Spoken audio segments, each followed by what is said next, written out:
boxes. They entail a lot of suspense and mystery, like what's inside of them. Happy birthday?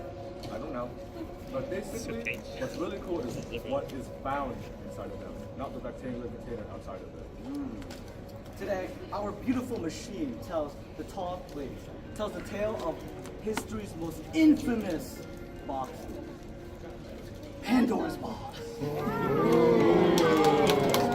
I'm just surprised when it's From adventures on the sea. Good job! Who's that big for trials? Oh my god, how could you?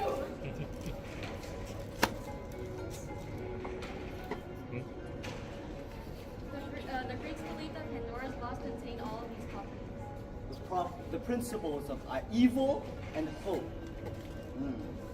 But like all great stories, they all have a book to them, Greek mythology. So let us start our adventure through the Greek Pandora's box. Oh, no, no!